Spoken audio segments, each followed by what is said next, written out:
We're gonna call this meeting to order. It is Tuesday, July 12th, Carson City School Board, and we're going to start off with a flag salute by Trustee Green.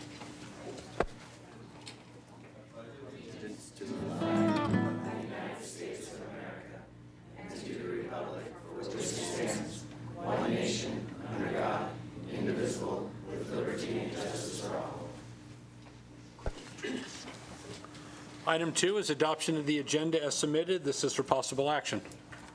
So moved. Second. Motion and a second. Any discussion? Any questions from the public? Seeing none, all those in favor? Aye. Opposed? Motion carries. Item 3, superintendent's report, and this is for information only. Mr. Stokes.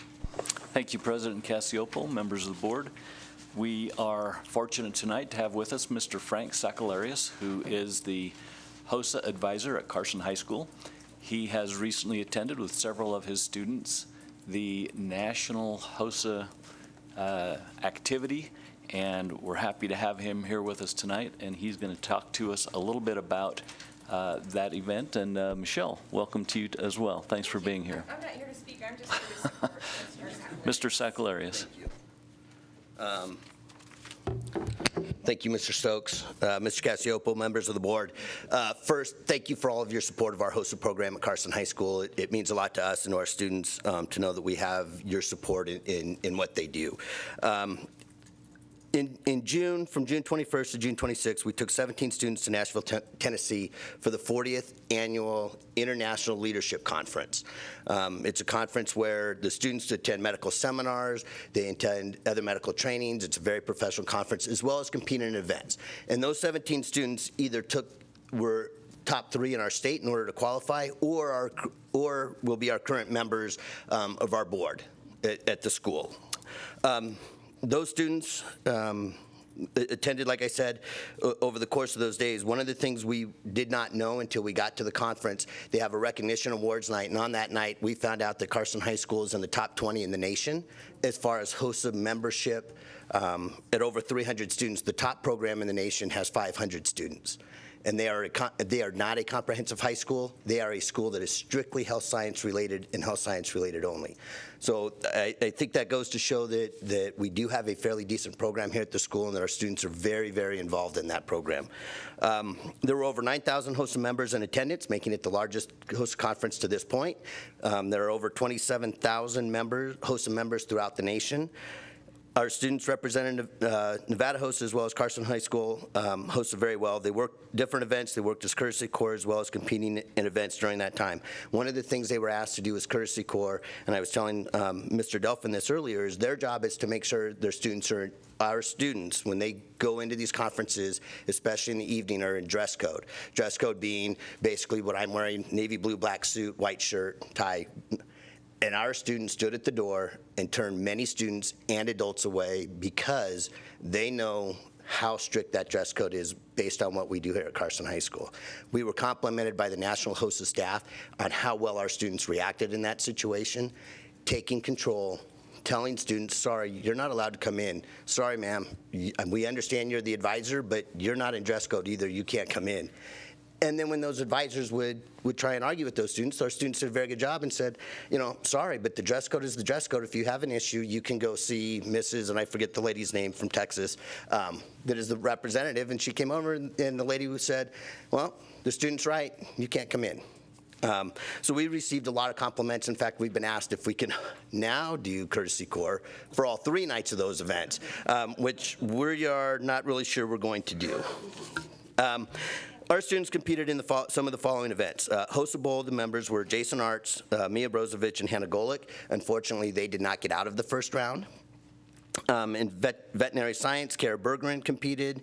In CPR first aid, we had 2 teams. One was Italo da Silva and Cassandra Maldonado. The other one was Victoria de Filippi and Mangan Tingo. In healthy lifestyles, we had Kendra Holloway. In the pharmacology knowledge test, Kimberly Reyes competed. In behavioral health knowledge test, Jonathan Ojo Ventura. In transcultural health, Rosie Batista competed in those events. Unfortunately, this year, in all of those events, none of our students moved past the first round into the second round. I can say, listening to the students with their experience there, though, it was a very eye-opening experience for them to realize that when you get to that level of competition or that level of work, everything ramps up to a whole other level. And it was a very, very good experience to see the kind of work that they need to put in the future in order to meet the future goals that they have. In dental science, we had Gia Wong Fortunato, who competed in the second round, did not place in the top 10. This young lady, we went and picked her up in Louisville from her national skills competition. Went and picked her up one day, drove her back so she could compete. She got done with the competition the next day. We drove her back to Louisville to compete in her skills competition, and then she went from skills to the FBLA competition. And right now I don't know how she did in those other events. I just know in ours, unfortunately, she didn't make it past, or didn't get into the top 10 in the second round, but she did make it through to the second round. Her sister, Jenna Wong Fortunato, placed second in the nation.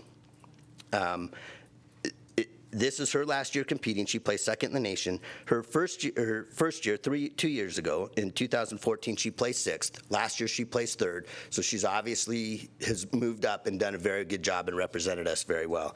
The other thing with her is she was our very first national officer candidate.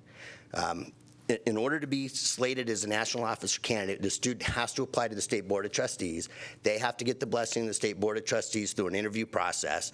Once that happens, then we send that name to National HOSA. She then at National HOSA not only has her normal events as a state officer and duties, her events that she's competing in, she also had to take a test, go through an interview process in front of the current or the past board, and then be slated to be elected to an office. She made it to the slating process and was slated to be Region 1 Vice President. Unfortunately, she wasn't elected. But just to get through that process is a very, very big accomplishment. Understanding that the types of individuals that are passed on or not passed on through their state associations. We are very, very proud of Jenna and the work that she has done. Unfortunately, she couldn't be here tonight. She is at UC Davis doing freshman orientation, getting ready to start school here in September. And she did say that she is sorry she couldn't be here, but like she said, school has to come first, and that's where she's at. And that's the other one we did is Chapter Reflections. Allie Green was awarded an award for Chapter Reflections. I brought both of the awards. I'd like to pass them around so you can kind of see what we have. The first one is the HOSA National Recognition Award for Chapter Reflection. What that is,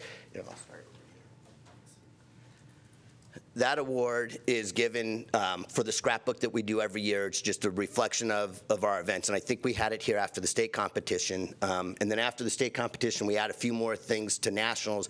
And if you meet the criteria, you receive the award. But it is a very high criteria. The other thing that happens is when you have a student that places in the top 3 in the nation, the National HOSA gives you an exact replica of the medal that they receive, the student receives, for us to put in our trophy case. So I'm going to pass that around. It's Jenna's Dental Science Silver Award.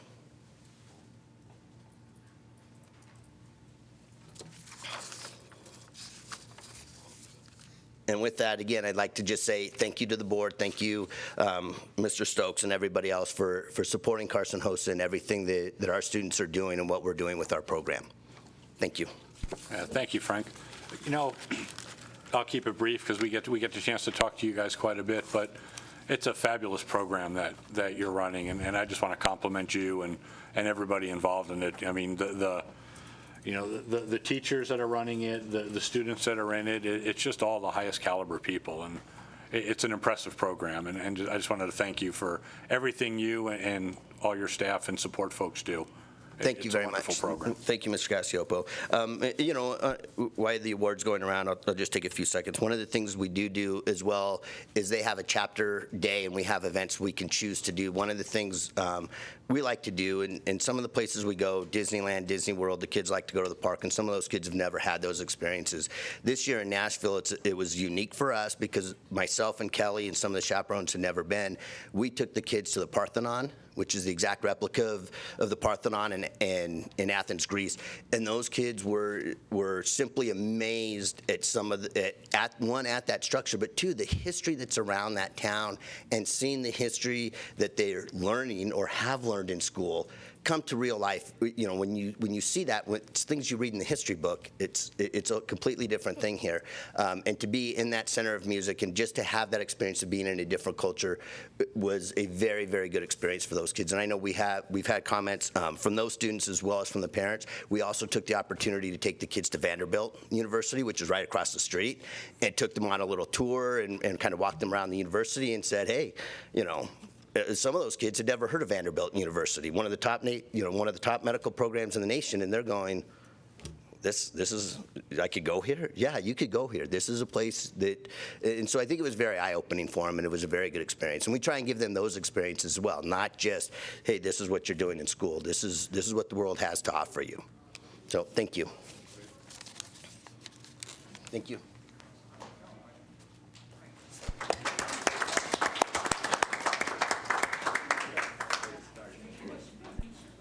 President Yeah, those Fortunato kids they're okay. President Cassiopolo, members of the board, I just have one other item that I wanted to make you aware of, and also members of our community. I know back in April, May, we announced that Casey Gillis would be leaving us as principal at Fremont Elementary. We posted that vacancy, and interestingly, Mrs. Gillis did not submit a letter of resignation as an employee. She just was resigning as the principal. And so we had held an interview process, and at the time we did not find an individual that we felt we could endorse as principal, and so we went back to Mrs. Gillis and asked her just how serious she was about leaving her spot. She graciously and in a very professional manner said, I love the school district, I love the students, the school at Fremont, and she's consented thereby to come back for one more year, which gives us another little bit of time to get ready for her eventual leaving us. But I just wanted to let you know that she is on board. She's working towards hiring any vacancies that are on her staff, and we're very grateful for her willingness to come back, and I just wanted to let you folks know. And with that, that's my report. Thank you very much. We'll move on to board reports. We'll start with the Nevada Association of School Boards. Just a little update. I'm sure you all got the forward from Dottie about the upcoming Supreme Court hearing that's going to be here in Carson on July 29th for the Nevada Education Savings Account. So I'm going to try to go. We're supposed to go to the races, but I don't know if we'll leave early or late. So if you want to go, Sylvia is looking for people to be there to support it. And if you have any questions, you can ask me or Dottie. Board announcements. We'll start with Steve. Susan. Ron? Not tonight. Okay. Stacy. I got appointed to the ESSA Accountability Committee, so we'll have a little input there. So if anybody has anything to put into there, let me know on that too. All right. Me neither. Okay. Moving on to association reports.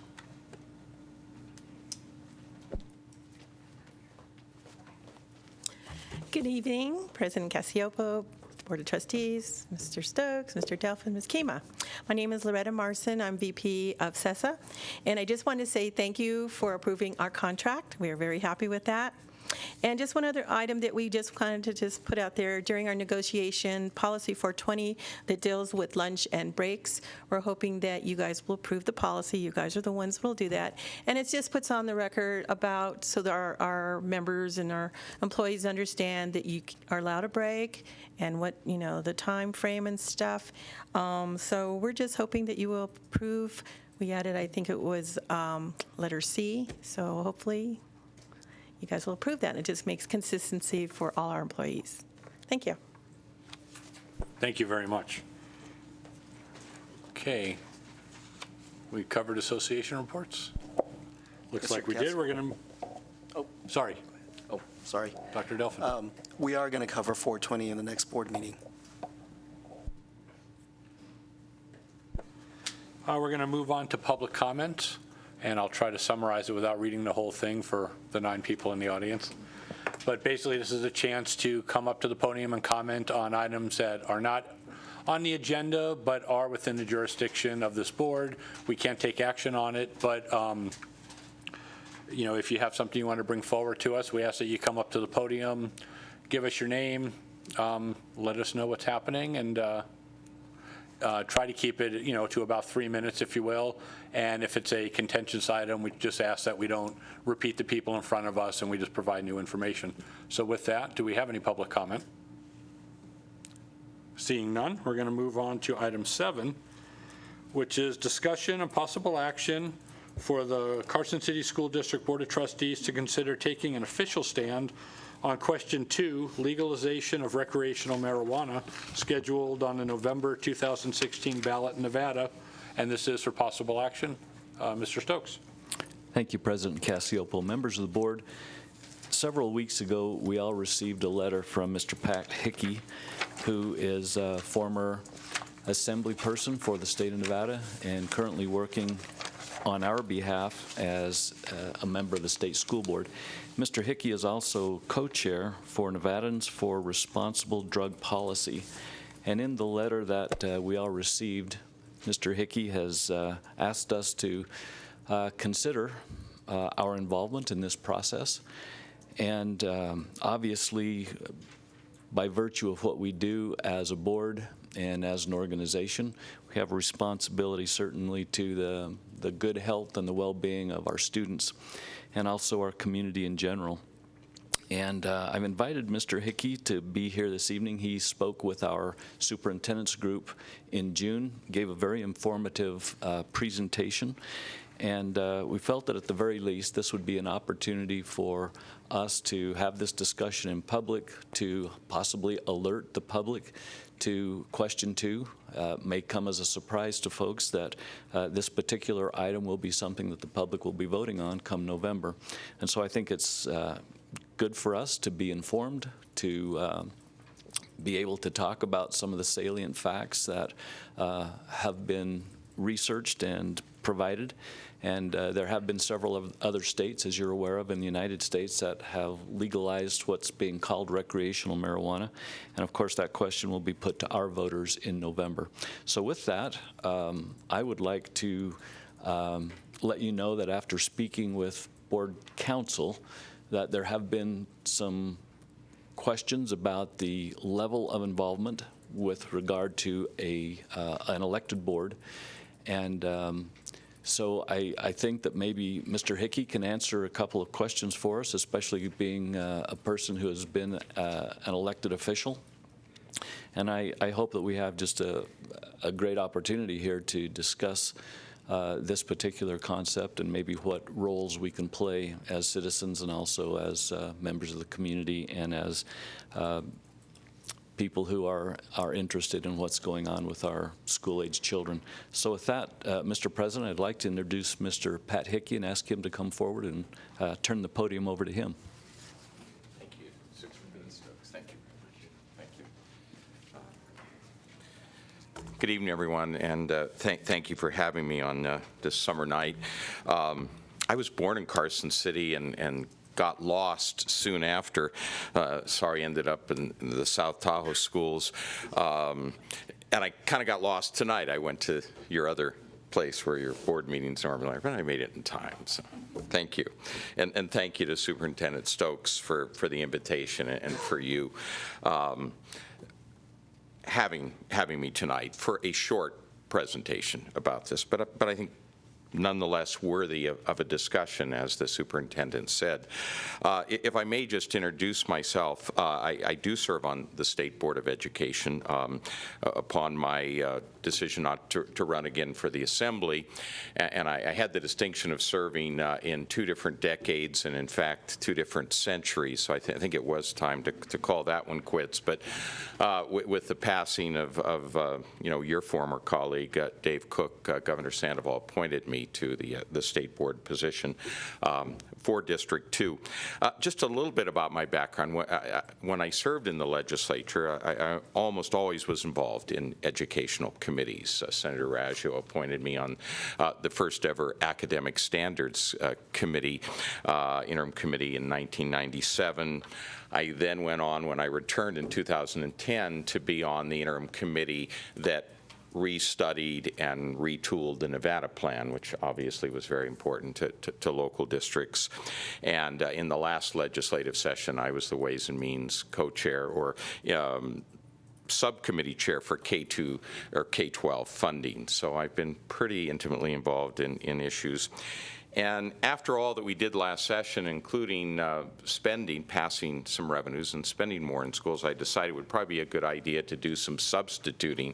And so I did in Washoe County, where I'm from, and taught in a number of schools. And I do teach at UNR as well in the political science department. So having said all of that, I'm here tonight as chair of Nevadans for Responsible Drug Policy. And the reason that I got concerned about that is when I heard we were, as a legislature, going to contemplate legalizing recreational or commercializing marijuana, and yet we decided not even to have any hearings, and somewhat like the heretofore margins tax that was rejected by Nevadans because one of the criticisms was that it wasn't a good idea to budget by the ballot box. I would also argue, and the reason why it concerned me when I heard we were not going to consider this in the legislature, a deliberative body like you all, where there's testimony, pro and con, and simply move it to the general election, and therefore at the ballot box decide what is obviously a very important public policy decision, and that would be to legalize and commercialize marijuana in the state while we already have medical marijuana, as you know. The two things that concern me, and I'm going to get into a few of the aspects of the bill itself so that we can cut to the chase, but the two things that concern me, having been in the legislature and reflecting on what were the most important things to this governor, and I think to the majority of members in the body, were twofold. One is, as a goal for Nevada, we had to find a way, and we still do, to improve our educational outcomes in the state. And I don't have to tell you what a challenge that has been to the Silver State. That being job number one, and connected to that is how do we create a new workforce that, in fact, is populated by students who are career and college ready, as we frequently say, and who are ready to build a new Nevada with different kinds of skills. When I thought about and looked at, and I just have returned from Colorado for my third visit in the last 8 months, so at least there we can look at the laboratory of democracy and see how, in fact, it's working or not working there.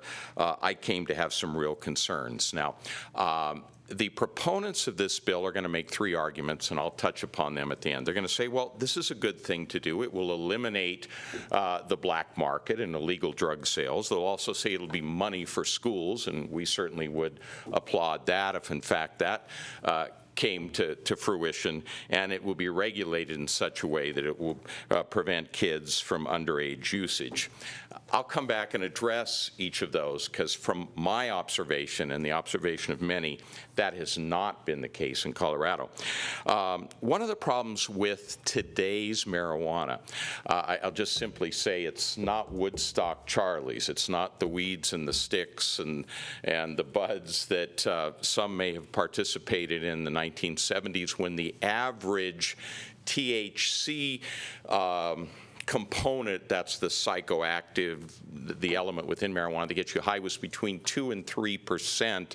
Now it's in many cases as high as 50 or 60%, and in the edibles especially, which are presenting a real challenge to schools in Colorado. I just got off the phone with the principal today, and the fact that there are edibles and vapes and dabs and all these things, it makes it virtually impossible for principals, classroom teachers, teachers and others to identify students that have been partaking. It's not like the days when the bad boys went out behind the backstop to smoke whatever, and the principal could smell you when you came back in. That's not the case with the new marijuana.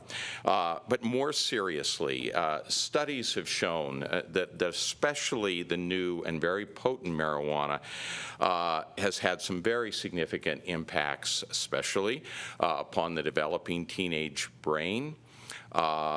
Given that it's much, much stronger, studies have shown that regular marijuana usage results in significantly lower IQs for students who use, or young people, or especially young people when the cognitive parts of the brain are still developing are impacted, that there's higher dropout rates when there's regular or habitual marijuana usage, and students, quite understandably, do worse on college entrance exams, as well as doing worse in college itself. There was a 10-year study from the University of Maryland that followed freshmen for a period of 10 years and indicated that there were serious problems for students who smoked regularly. One of the problems is with the new potencies, and again, studies will show, and I'm not presenting the evidence-based PowerPoint tonight, but there is such a thing, and some have availed themselves to these presentations. But these studies show that 1 in 6 teenagers who use regularly are apt to become habitual, or, if you will, addicted users. That's a significant number of students. And in Colorado, for example, and again, we can look at Washington State to a degree, since legalization in both of those states, marijuana usage has gone up societally, but it also includes the 12 to 25-year-olds, 19% in Colorado and 17% in Washington State. Marijuana traffic-related deaths are up 92%, and there was a large story in the USA Today recently that AAA did a study, and there's a number of impaired and DUI problems with, again, the growing proliferation of legal marijuana. Drug-related suspensions, and this was interesting to talk to a Colorado principal today, are up in the school system there. Suspensions and expulsions are up 40% in Colorado schools since legalization. To quote from the Denver Post, one parent said, "We're not seeing prevention programs, and our students are paying the price." And I'll note also that John Peckham, some of you know from the UNR School of Medicine, said recently about the initiative in Nevada, he said the initiative, as it's written, doesn't earmark 1 penny of anticipated tax revenue to the establishment of a public health network needed to restrict youth access. So another quote from a parent there, he said, "Kids see their parents smoking pot and see it marketed everywhere, and they think it's normal and okay for them to do." So once it's legalized, it certainly becomes not only permissible but acceptable, and certainly it becomes more accessible to young people, and that certainly has been the case in Colorado. Now, there have been some studies to say that marijuana usage is flat in some ways in Colorado, but a number of the school districts didn't even participate in that study, and the principal told me, he said, because of the decriminalization of it, which in and of itself may not be a bad thing. I, for one, am not interested in seeing young people locked up for any sorts of problems, alcohol, smoking, or marijuana use. We want to get treatment and education to steer them in more positive ways. I think that's the goal of all of us. But the fact, after it becomes legalized, the police simply are not paying any attention, including to the young people, because it's so widespread and so available that it becomes less of something that the police deal with, including for young people. So I would say this, in Nevada, when we have so many challenges in our educational system to not hinder kids from success when we're hoping they're going to do better with STEM education and be more focused, and all of the attention the state with its revenues and you and your focus, whether it be early language learners or trying to help those that are disadvantaged or challenged in other ways. This is just one more thing that will complicate matters to that success, the road to the future that, as members of the state board, we've studied what your concerns are, and I agree and am supportive of all those things. We need to prepare students, obviously, for college and careers we talked about. Do we really want careers where young people are going to end up not working necessarily at Tesla or Faraday or Switch or Apple or the manufacturing places just east of here? Do we really want them getting jobs in pot shops? I think probably not. I don't think it's healthy or necessary. I think the new economy that many of us believe in doesn't have to be related upon entertainment, upon tourism. And believe me, the people that are behind this initiative, because as the superintendent said, probably many of you may not even have known this is on the ballot, or there doesn't seem like there's a clamoring from the grassroots that we've got to legalize this. And the reason is there are large corporate interests behind this, very much akin, and the case can be made, to big tobacco. And just as big tobacco marketed Joe Camel in order to interest and fascinate young potential clients and maybe lifelong ones to their product, you're seeing the same thing with the edibles, with pot tarts, with gummy bears, with ice cream, with pot soda, and many edibles like this that, again, are tremendous challenges for parents, schools, and employers. This is a real issue in Colorado now. And again, I just talked with one of the largest contractors in Colorado Springs, and their economy's been booming. But they are now seeing in Colorado Springs as many as 50% of would-be employees failing the mandatory pre-employment drug screenings because, again, it's permissible, it's acceptable, and young people, especially in the 25 and the 30-year-old ranges, are using regularly on the weekends or in their own free time, but then are coming to work, and with some of the problems with marijuana testing, it stays in the system and has other problems. I think, and why I would urge whatever action you can take, either as a board, and I did present to all the superintendents, and in Colorado, the Education Association and many superintendents and many school board members, as many of you have individually, have come out and spoken against it because it is a public policy matter. You have better things and more important things to do to focus your classroom teachers, your leadership, the district itself on things that are going to be productive for the district and not have to deal with additional problems if marijuana becomes more prevalent, more accessible, more permissible, and more of a problem for those kids who find their way to use it. So I'll be happy to answer some questions, but I hope you'll take seriously at this. I think we have the opportunity to say we don't need this for the kind of Nevada that we envision in the future. I don't think it's going to help our children to be more successful in school or our young workers be more successful in the workplace, or employers be more able to manage workplace safety and not see insurance and HR problems and litigation problems go through the roof as they are in Colorado. So I would urge you to take a serious look at this. Happy to provide you with more materials, and certainly happy to, Mr. President, if you have a few minutes, to try to answer some questions that your members may have. Thank you. No, thank you very much. You had mentioned 92% increase in traffic deaths related to it. And I wondered, in states like Colorado and Washington, do you have any numbers on the the increased cost, if any, of law enforcement and emergency personnel? Well, I would think that would. They have, and I'm glad you brought that up, because I didn't answer one of the things that I said I would, and that was the 3 points, and one of them is that we're going to, in fact, make more money by taxing and regulating it and taxing it like alcohol, and that's the pitch, and it sounds reasonable.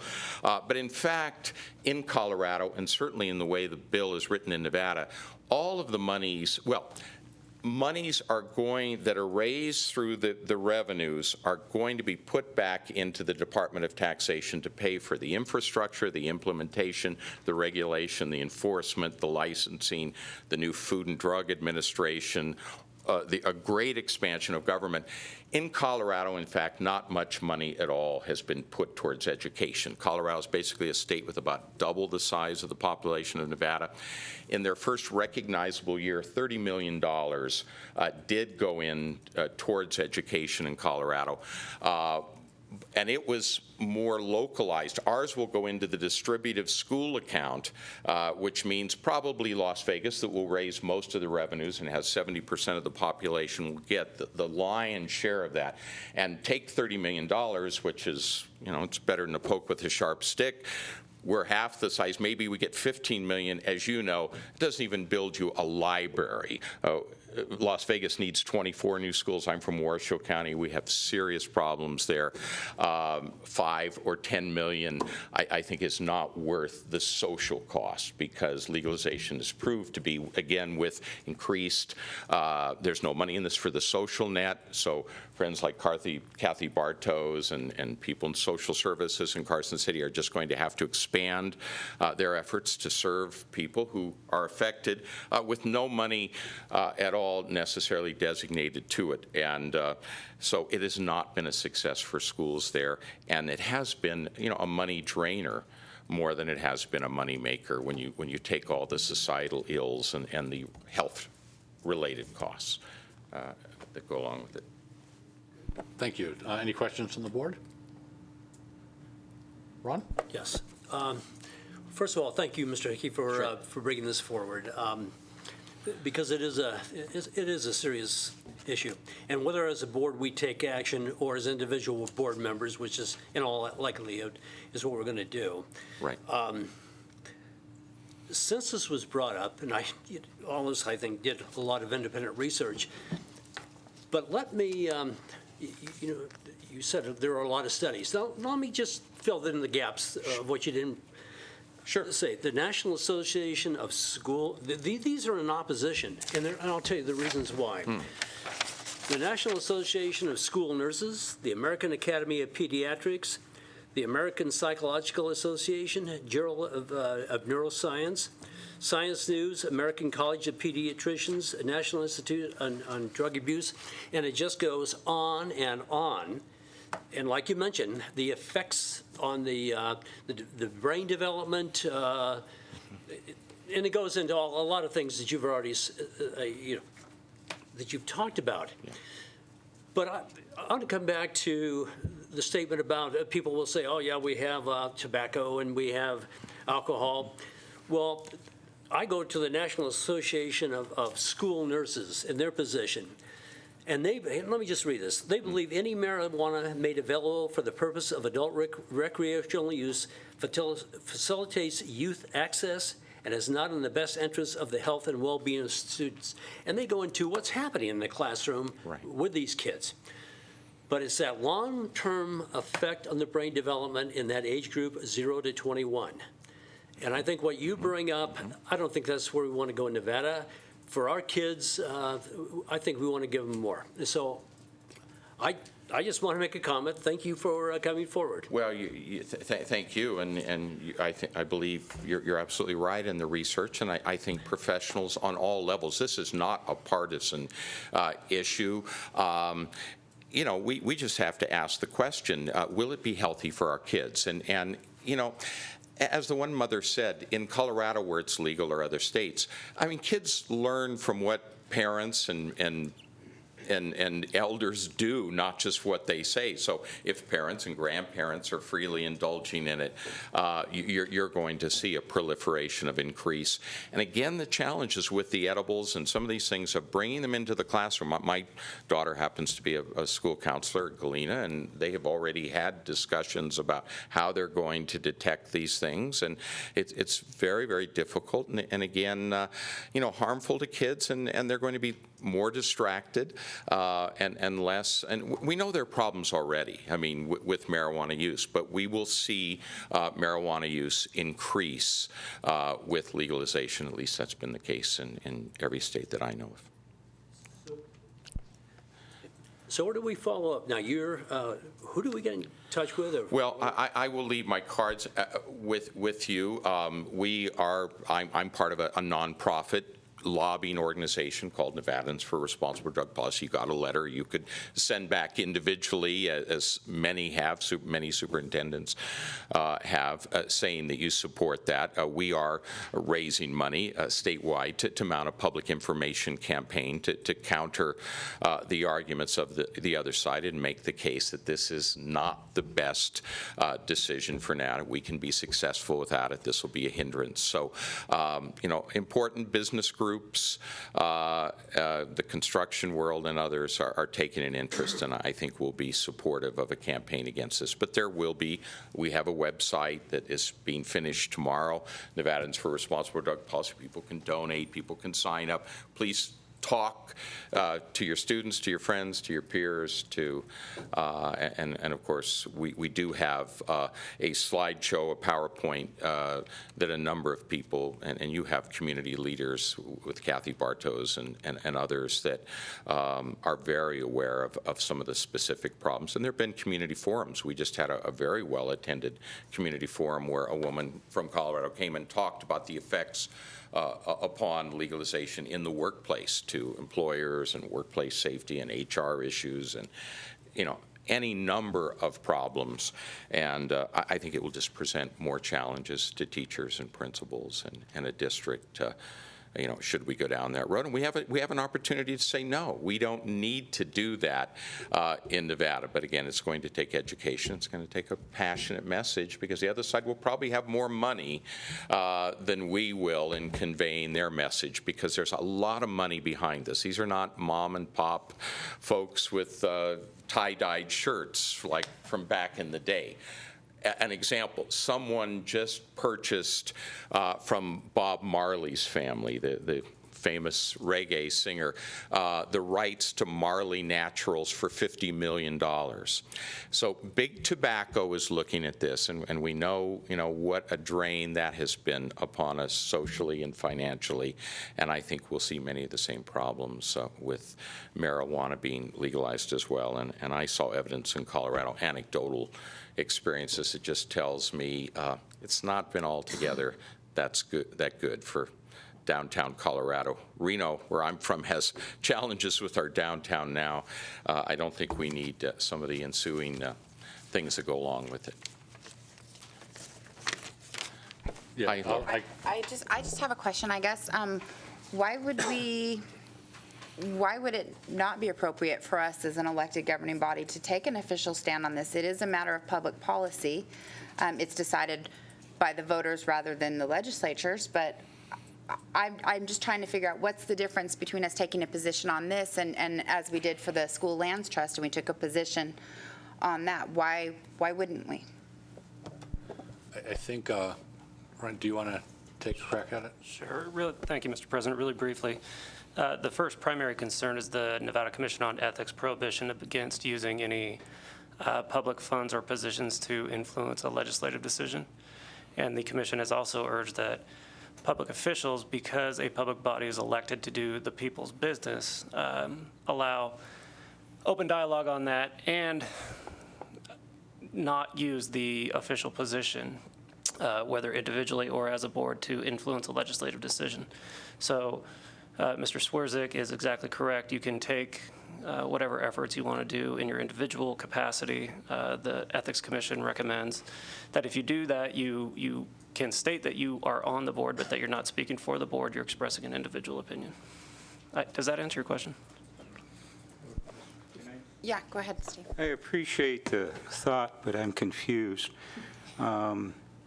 We take a position on finances every other year.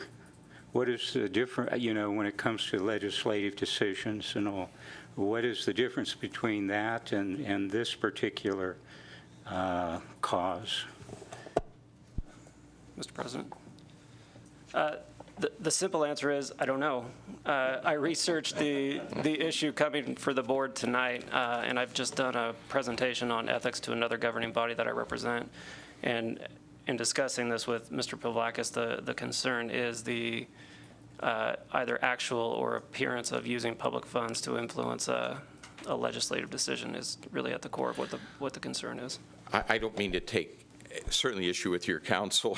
You want to be right with legal opinions that you're given, but this is not a legislative decision. This is a this is a vote of the public.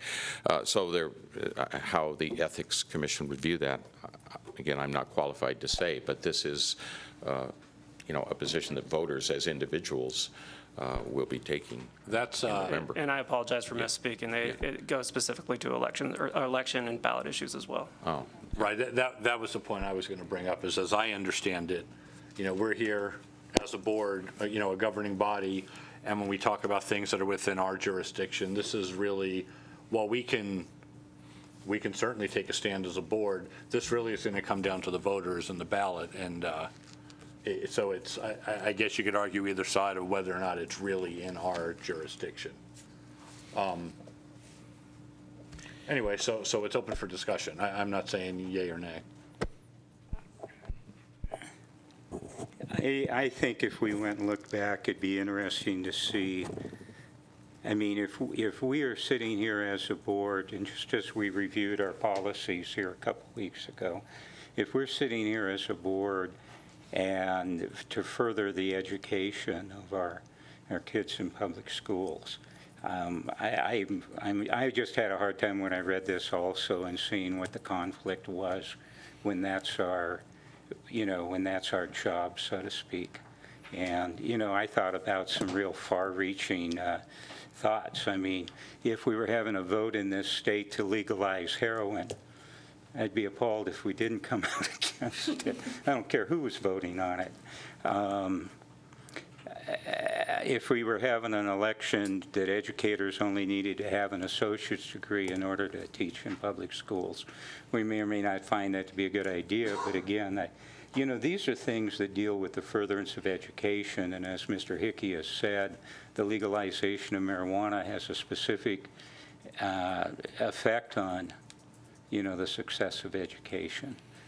Those are the points that he's brought up. So I guess I'm just a little confused at why that is outside our view and purview as a board. But again, I don't claim to be an expert on it. I just, historically can't see that. And I don't claim to be an expert on it either. I don't think any of us are. But I think as a board, if we decide we want to, take a shot at this, there's nothing saying we can't. Our legal counsel has recommended we don't. I believe that's right? Is that what I heard? That's correct, sir. So that's where I was kind of on the fence too, because we have a DARE program. And so as a board, we support our DARE program. So it seemed like this seemed like another step. On a personal note, I've seen how marijuana can affect a family and for education, and how it can lead to other drugs. And this scares the crap out of me to think that they can get it legally, which is, they don't have a hard time finding it now. Right. And it's appalling to think that I've been an elected official, and I finally have kids that are registering to vote only because they want to vote for this question. So that scares me a lot. So I am so excited, and I thank you so much for your group to take this on and to go against it and to bring out what's really going on here, because it's not okay marijuana, it's making money for people that don't even live here. Well, it is true that behind this are corporate interests. That this has not been an outcry out of the grassroots of Nevadans. There's large monies that have paid for the signatures to have been gathered that are basically from corporate interests from D.C. and other places for the expansion of the industry itself. So it is about money, but the problem as it relates to society is it has an impact. There's a social, a psychological, and I'd say a financial burden to schools because, believe me, having been a part of state government, Nevada's is pretty lean and mean. We have the smallest per capita of state workers of all 50 states, and some Nevadans are proud of that, and we all probably know and are maybe related to state workers who work incredibly hard.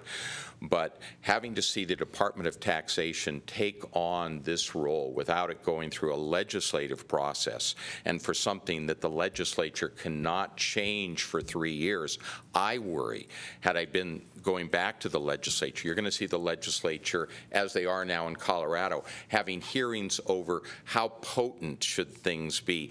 Are we going to control the labels? Are we going to have individual packaging? Believe me, those 63 folks that come here every 2 years need to be focused on more important things like the economy and education, and I think we're going to get mired in dealing with something that we're ill-equipped and ill-prepared to handle within state government. That's another argument, but I think it will have an impact upon all of us. It certainly is in Colorado. We have some public comment, but I want to go through the board first and see if we have any more board comments on this. And we can always bring some other stuff up, but Trustee. Ron, go ahead. Okay. Ryan? Well, I'll tell you guys, I personally don't think that we have skin in this game as far as us telling voters how to vote, and especially on the advice of our legal counsel. I would be, I think a good compromise, though, us being over education or educational institutions, public education.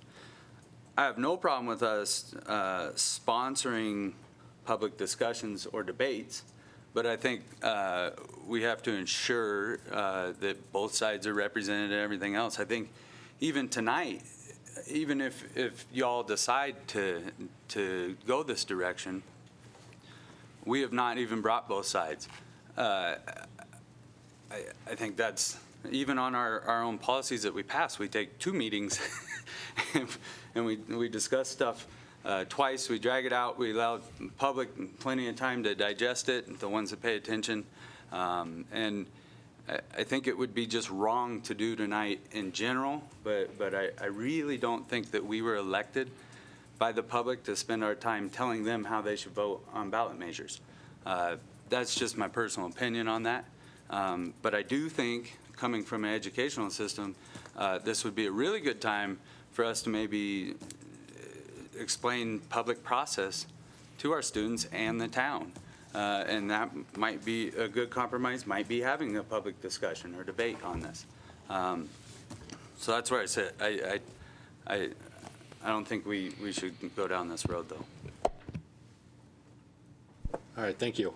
Additional board comments? Laurel? Just a comment. I was just going to say, I agree with Steve. We have issued resolution, and I'm wondering where the Nevada Ethics Commission would stand on this. We have adopted a resolution asking that the legislature direct all monies that are entitled to schools. I don't remember the specific name of it, but it was last year that all monies that schools are entitled to be given to them, and that they not be dispersed to other things. We've adopted the resolution asking for the better management of the school lands trust, and I'm curious as to why this would be an issue that they would come out and others. And I think we have skin in it because we have the kids that we're going to be educating and that we're going to be dealing with that are going to be seeing the effects of this. And if we can't do it as a board, I think that we should do something as individuals and to better educate. Those are my thoughts. Ron? Yeah, and Mr. President, I'm going to agree with Laurel here. And Ryan, I don't think we're telling people how to vote. We're saying, as a board, we're taking a position against question 2 because of the kids. That's different than saying, don't you vote for this. We're saying we're going to give reasons why. And people are still, they can do whatever they want, however they want to vote. Okay? So. And this isn't something that has to be decided tonight either. There's no deadline. So it might be something that you and Mr. Pavlakis can look into, because I've already seen what happens when boards go against their legal counsel, so we're not going to start a precedence here. So if you guys can look into that and come back and we can look at it at a different meeting to look and see what we want to do. I think it's a good discussion, but like Ryan says, we look at policies twice, so maybe this is something that looks at twice and you guys can do some background information for us. Mr. President, if I may, the item is listed for possible action, so you certainly, as a board, have the option to simply continue the matter with direction to legal staff to brief the board on the issue as thoroughly as possible, including all the other questions that you've brought up tonight.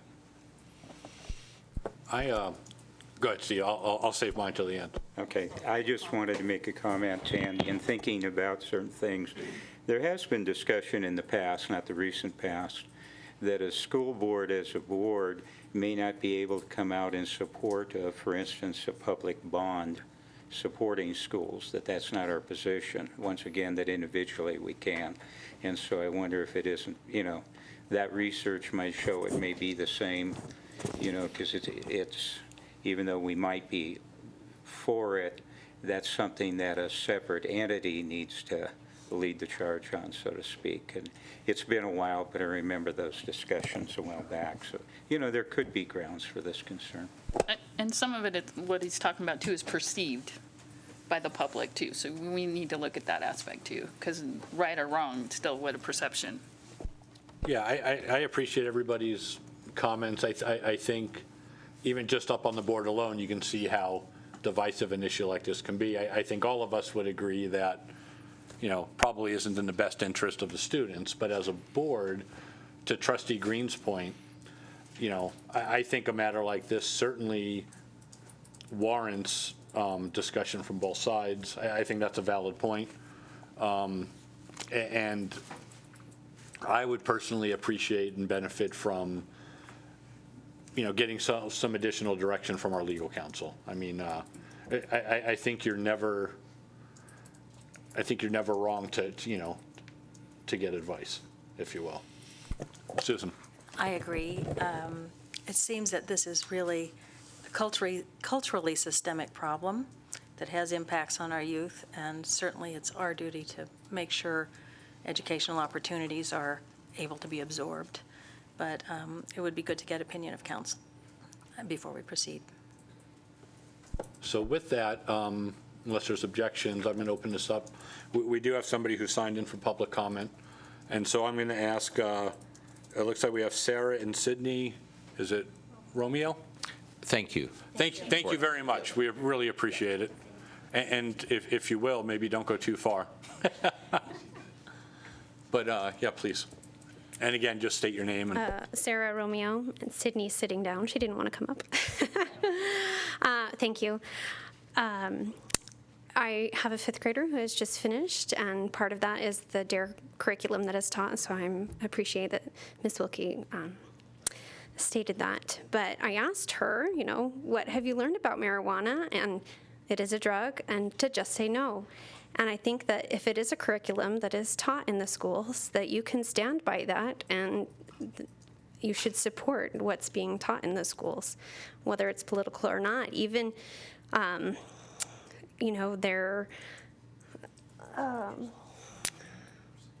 they were taught how to negotiate, when someone comes up and asks them that they want to take the drug, and whether the pleasures are presented with it, money, politically. It's no when you walk away. So I would hope that our school board would support that curriculum and just say no and be able to say that. Thank you. Good, thank you very much. We only had one person sign in, but does anybody else wish to approach the podium? Seeing none.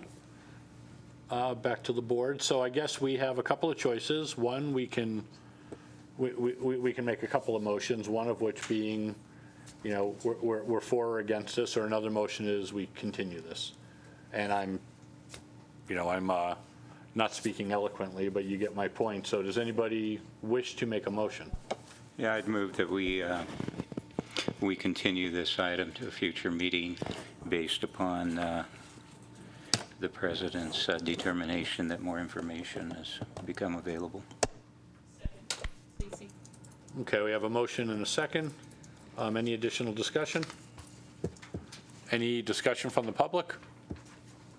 Seeing none, all those in favor? Aye. Aye. Any opposed? Okay, motion carries to continue. Yeah, if we could, Mr. Stokes, if we could just work through you, I guess, with our legal counsel and get, you know, give them a chance to kind of vet this and get back to us with their opinions. We would appreciate that. Thank you.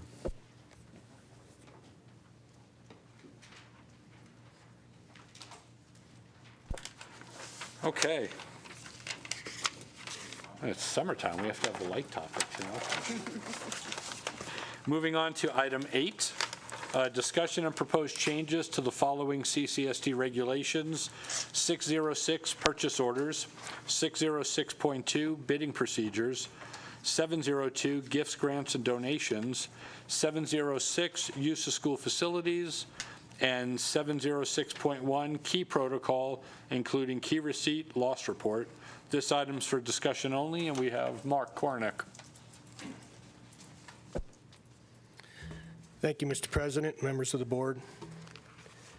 I was here to notify you of some changes in regulations, and I'd say 95% of them are grammatical or title changes. You have these handful of regulation changes in your packet, and I would entertain any questions you might have on those. Hey, Mark. Yes. I just had one thing, and it's really minor, but on the next to last page regarding keys, number 7. 706.1?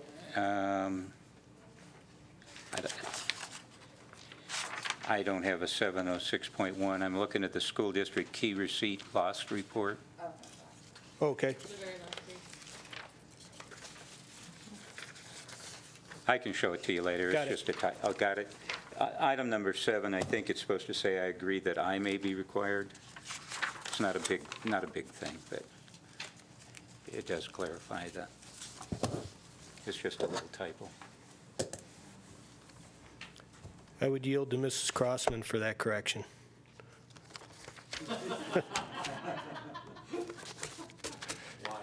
Okay. Well, we can take care of that. I mean, do we reimburse from the teacher's personal reimbursement, or is it the school reimbursing the district, the individual school site? No, it may be the employee reimbursing. But there could be a chance that the school would reimburse it for them? There could be a chance of that. Okay. I mean, I guess if we leave the may in there and we change it to I, it's okay. Okay. So, staying on key protocol, do long-term subs get keys? They do.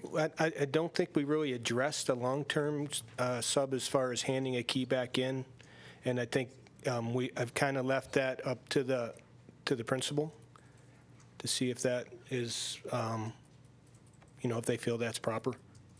Mr. Stokes. Typically, if one substitute comes in one night and maybe is coming back the next day, they turn their key in and get it back the next day. At the schools, Mr. President, members of the board, the keys are given out daily to the substitutes that come in on a short-term basis. They generally have a length of chain or on a lanyard or something so that it's easily maintained, at least the whereabouts of the key. But we have issued keys to long-term subs that we know are going to be there maybe for some, because they're filling in for someone on medical leave or something like that. So, And it's usually for a convenience process. so do we need to address it in the policy or the regulation? Because long-term subs, and we have, it seems like quite a few, don't we, each year? So That does number need- seems to be increasing, yes. Does that need to be put in here at all? We could put in a line that says something about long-term subs having the ability to keep the keys for a certain amount of time, case by case, according to the principal's wishes. And then, was any of it changed after Jeff Kay did his evaluation of our schools? Well, the changes that were in this regulation were changed after that, but nothing really relating to what he had to say. Did he have anything to say about our key protocol? Not that or I any know this? of. He was Okay. happy that we had one. Yeah. He said not many school I know, districts so do. he said he was pretty happy with our whole district, so I was just making sure. Okay. And I just have a question on the lanyards, because I know teachers wear lanyards with their names on it. Is it just that the printed lanyards with school names are discouraged? Is it just if they use their keys with it? Well, 'Cause I what think what that's is an easy way for- discouraged is a printed lanyard with the school name, the badge attached to it, and the key attached to it. Because if that is lost, then it's identified what that key is for. If just the key is lost, someone may not know, and to rekey a whole school, it's really expensive. Trustee Green. I have one on the use of school facilities, first page. So, and the only thing, it says a facility use request form must be completed at least 3 weeks prior to the use date required. And the first thing that went through my head was a last second thing, like a funeral or something crazy. I mean, do we want to just maybe say the request form should be completed, or to give, I mean, I know I'm probably reading too far into it, but it seems to me that this doesn't give you or somebody else the leverage to, the flexibility to do last second stuff, and I'm sure we do stuff within a Yes, 3-week time frame. We do.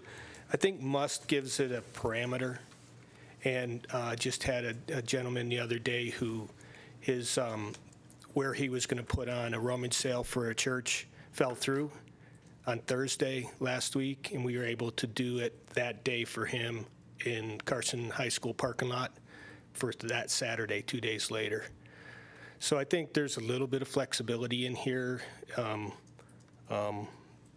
probably under my reign, since my name's in here everywhere.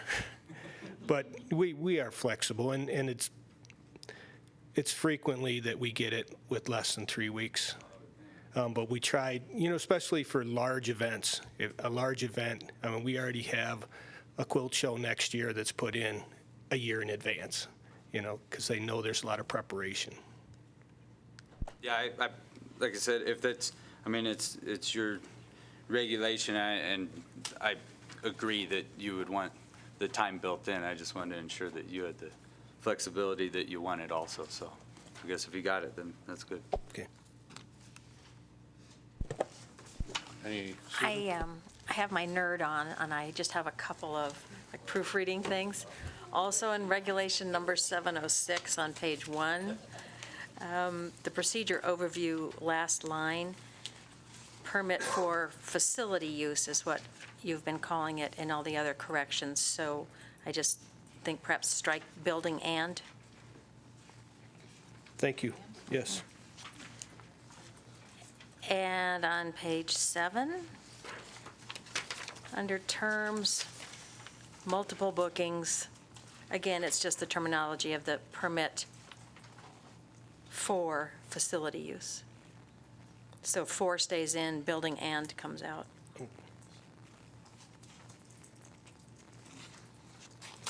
Got it. Thank you. That's it. Mark, on just, again, more little things, on gifts, grants, and donations, regulation number 702, the second page or the backside of that page, we're striking manager and replacing it with director of operation services. And on that particular page, we just had operations services. So on operations, just get rid of the S, just so it's consistent. Did you? Got it. Okay. Thank you. And then on key protocol 706.1, the first paragraph under purposes, second line, it says, safety and security of Carson City School District staff, students, public building. I would just put an S in there for public buildings.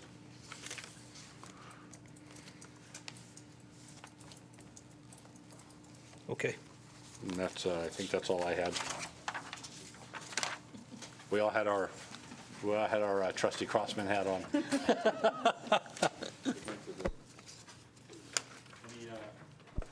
Any additional board comments on this? All right, thank you, Mark. Thanks.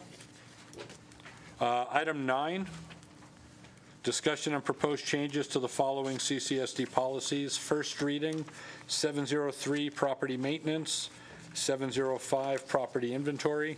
This is again for discussion only, and Mark Hornick. Okay. Thank you, Mark Hornick, Director of Operations. For the record, these are two of those policies that we're talking about, and Mr. Hickey was up here, actually.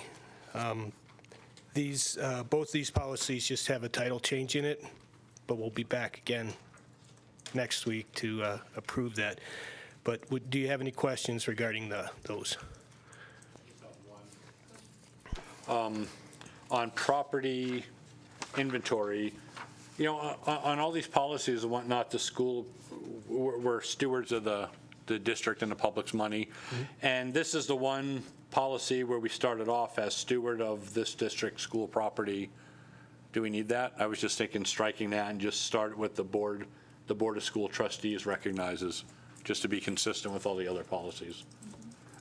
To me, it kind of goes without saying we are stewards. Any additional comments? More of a question. Do we do a full asset inventory every 2 years, or do we do it every year, or what's our timing on that? We attempt to do half of the school district every year. With the position cuts recently, we're a little bit behind.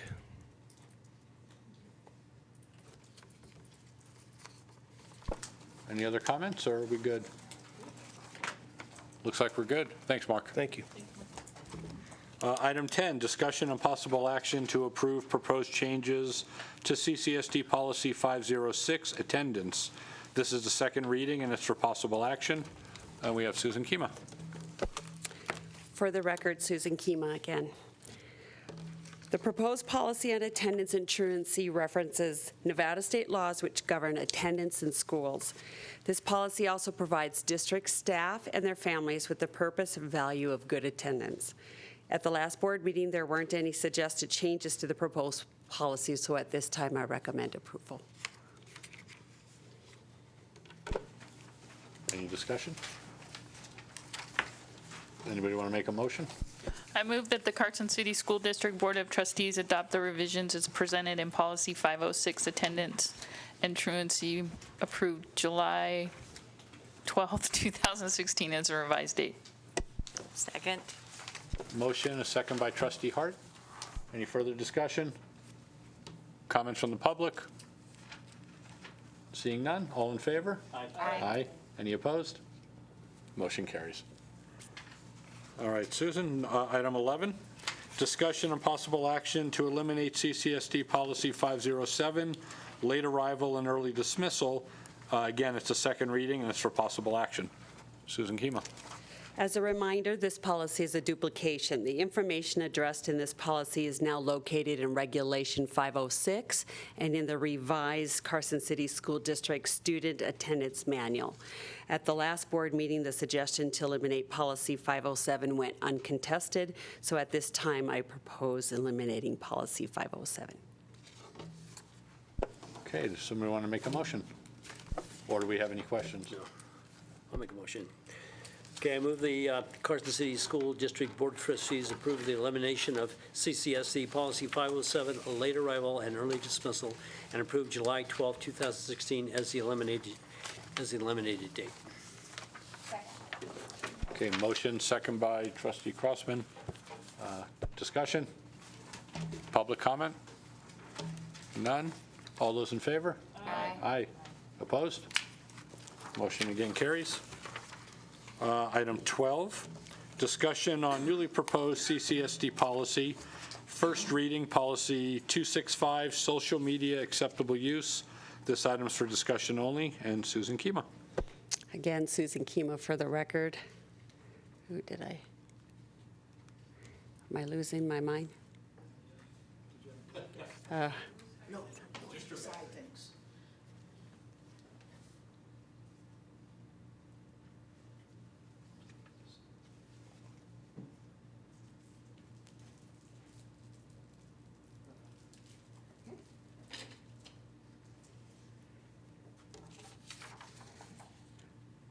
All right, there we go.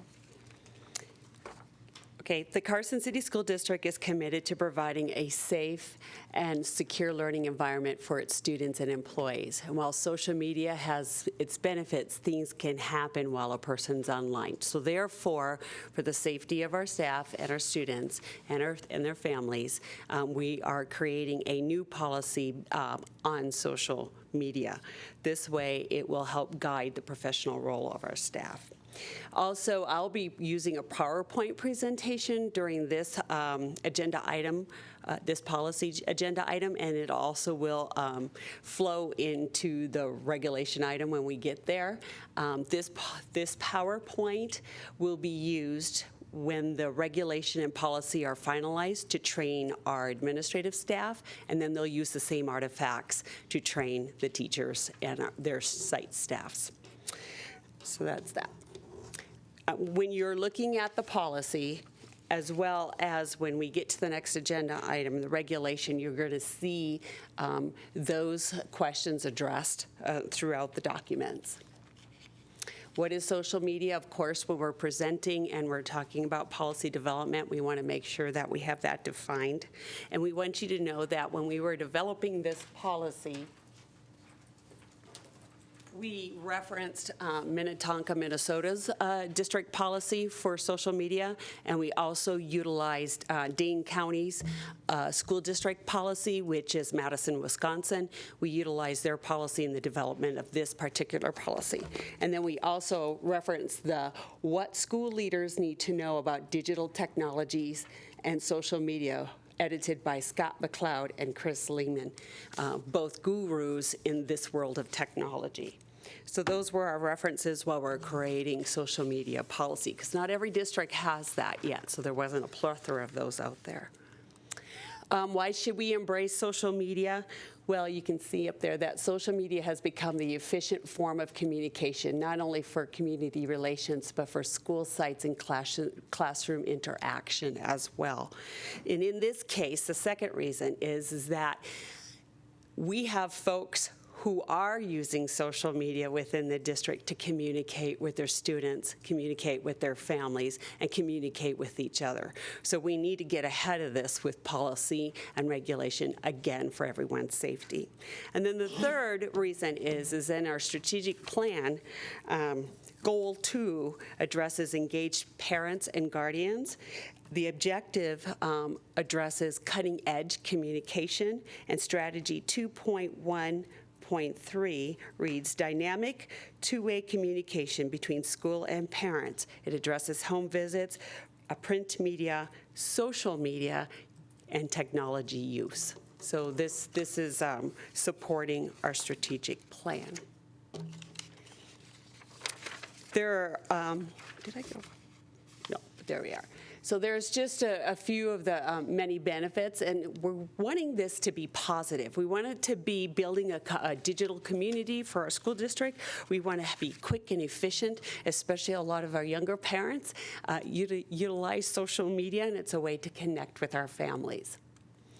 And then also for our, it's a way for the district to develop a personal learning network, but also for our teachers. It's a great way to share lessons and to develop a professional network among the community connections. And just to give you an idea of what's out there as far as social media, again, you can see the most popular ones that are being used in the world today, and Facebook by far has 71% with 1 billion users using Facebook. And checking with the younger employees of the district that work with me, for me, around me, they confirm that Carson City is a big Facebook area. So we're starting with Facebook. So you can see with looking at Facebook there, the active monthly users, the daily likes that people have on a daily basis across our world. And if Leanne Morris and team were here, they could go on and on about all of this. So what we did is in the spring, we had Kat Allison and Terry Vance give a crash course on social media, Facebooking with our school principals and one designated person from the site so that we could, people, this is a new adventure for us, and we want to make sure that we have our principals on board and that they're watching what's going on and that everything can filter through them and that one person just to get started. And then eventually, so you can see some of the things that Facebook can do for our schools. There could be our school sites. They can have a PTA page. There could be athletic page, club pages. It's to form groups. Our foundation can be a group on Facebook.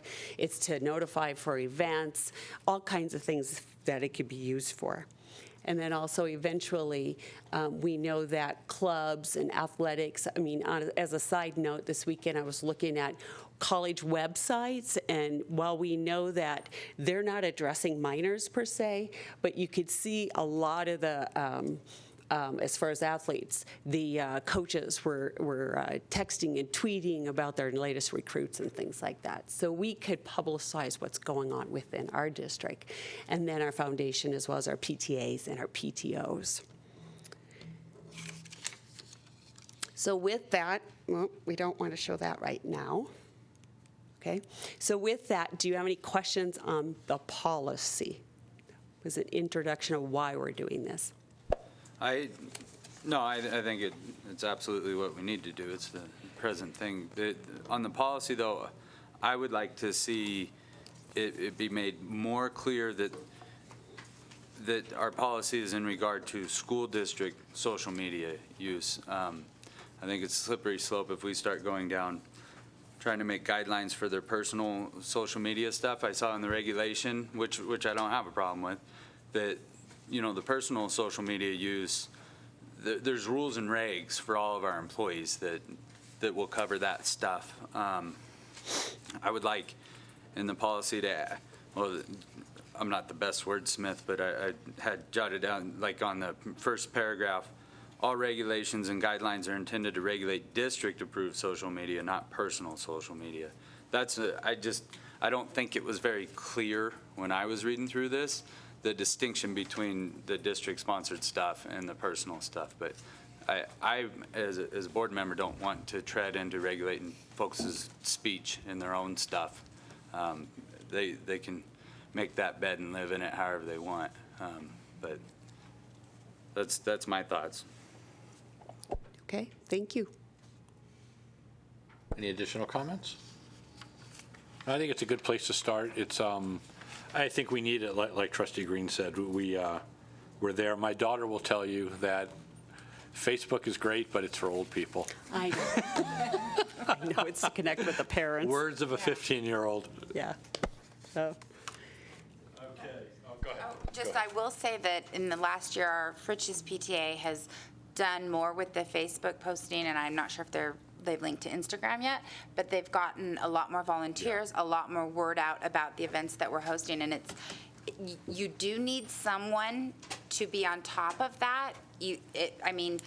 Public relations people would tell you, I think one of the classes we took at NASB, for the social media guy from Washoe County, he said you should post every day.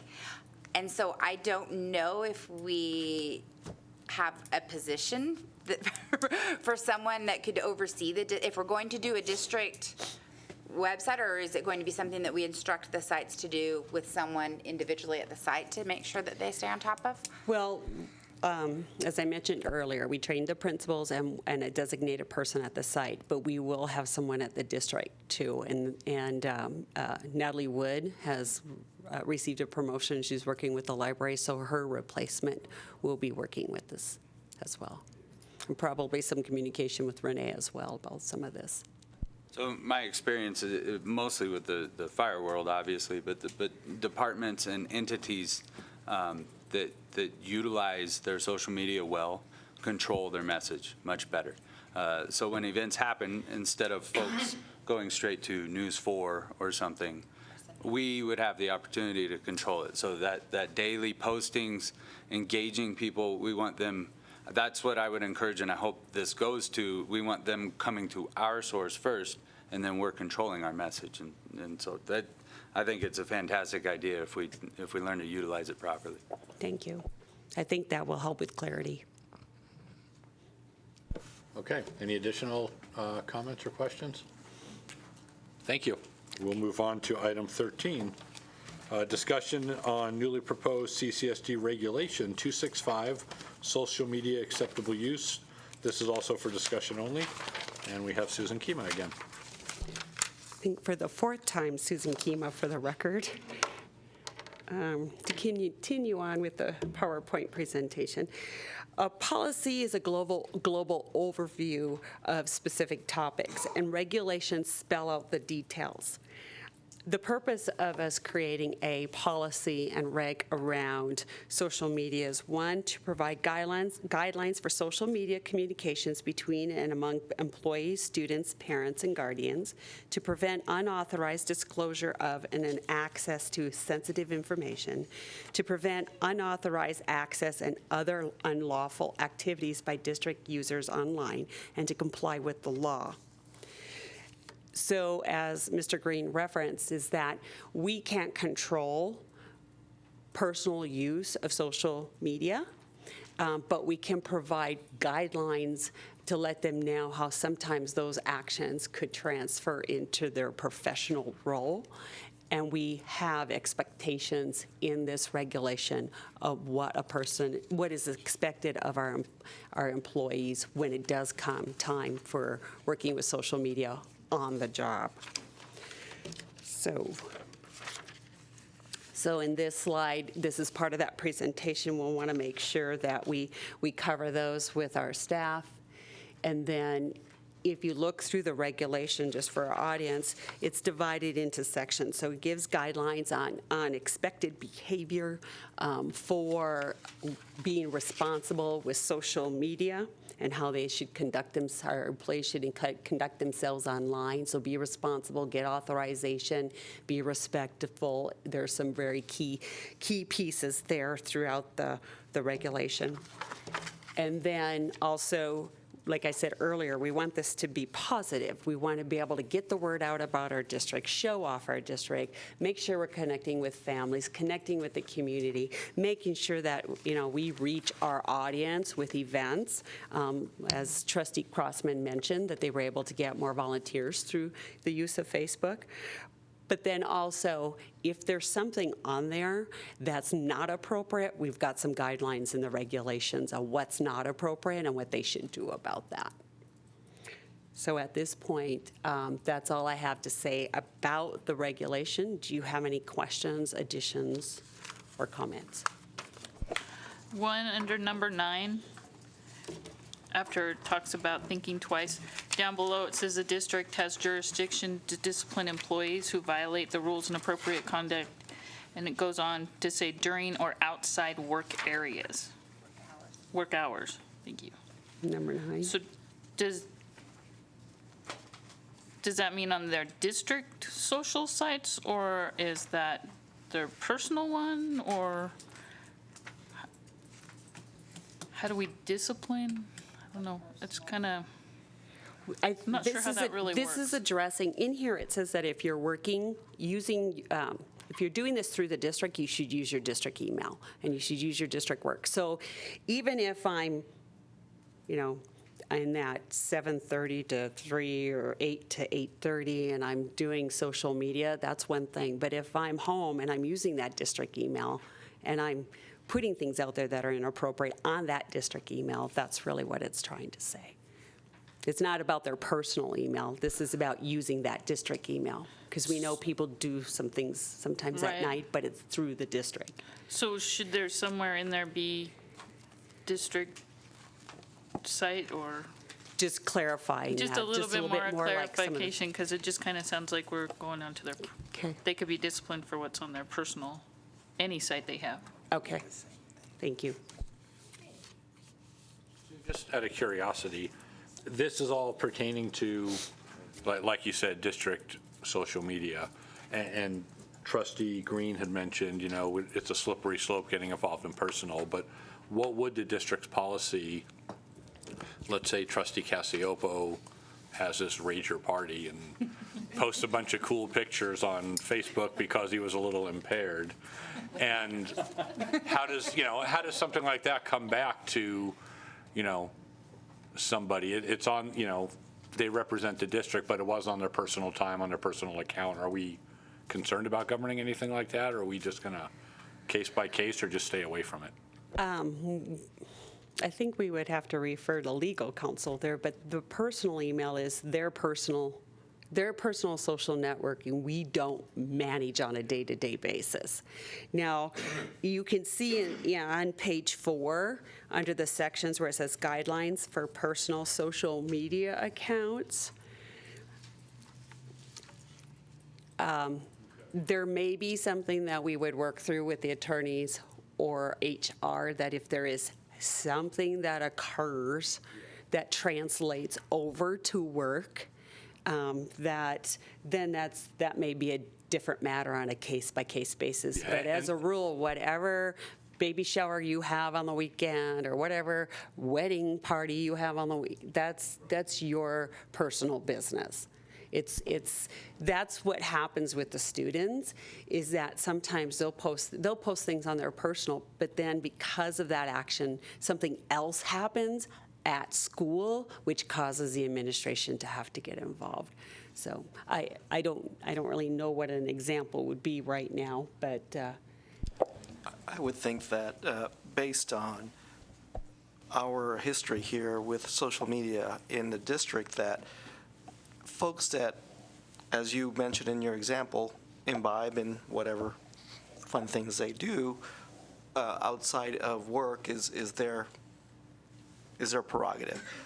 But I think what Mrs. Kima addressed is, if the maybe bullying online spills over into the workplace, then it becomes a problem for us. That's a good example. Where there may be, I'm just going to say it, trash talking, and it happens frequently. Then, any offensive thing that may happen online that carries, again, into the workplace, just like students may do that with each other. And then, then we get the Douglas Tigers defacing our football field, then it becomes a little bit more of a problem that way. So I guess it's a case-by-case situation where we would work as a team with council and, the investigative team of Stokes and Delphin, Esquire, would assemble into place and make any appropriate remarks or non-remarks, depending on, again, each situation. So, yeah, it's a new world. And the thing is the thing that always scares me is that we are not always the first to know when things like that happen. We might be the last to know. And like you said, Facebook is passé to a lot of folks, and they're using other social means to be able to communicate that we're not aware of. And I just would hate to think that in our current state in the nation that it is happening, whether it's on Facebook or not, and then we're seeing stuff like Dallas and other things happen that are really tragic. So that said, I think anything can happen at any time, and you've hired us to make good decisions in our seats to be able to manage our schools and our staff as well as we can. No, and again, I appreciate it. I was just asking the question because I wasn't sure how far it reached, but personally, I think something on a case-by-case basis makes sense to me, but Mr. President, if Please. I may, the distinction between somebody's personal account or access is a free speech issue, which protects the ability to say something. It doesn't protect what's being said. So, for example, there have been cases where a teacher has been disciplined because they were posting pictures of themselves partying with kids from the school on their Facebook. The fact that they did that on their Facebook doesn't protect the conduct. So there is some reason to include the ability to discover conduct that might violate another policy or be otherwise grounds for discipline. I just have a question. Just thinking the guidelines for personal social media accounts. And I agree that it's a good policy to have and a good instruction to say that personal sites are not subject, or that employees and staff should keep personal accounts private and they should not friend any students, parents, or minors. And I agree with that, but as a parent, I work for the school, but I'm a parent, and I friend my kids' friends and follow them on Instagram so that I can see what their friends are doing. So there are other parents who are also staff members who may be trying to see what their friends, their children's friends are doing. So they should do that on their personal account. But if you keep it private, I guess Carson City, too. it's, I know, so you're still gonna do it, but, okay. So you need an official one that you don't have any friends with. I get what you're saying. So Sue, when, is this PowerPoint given every year at the beginning of the year so everybody knows? I know when Facebook first started coming out and we didn't have a policy, that seemed to be a lot of the confusion, but it seems the more that we promote what our policy is, at least with new hires, but it doesn't hurt to remind the old hires either. Is that something that we're working on? Sure. So what we'll do in August, when all the administrators are back, I haven't asked to put this on that first administrator agenda yet, but there we go. But this would be an important time to do that because the deans, the VPs, the principals are all there.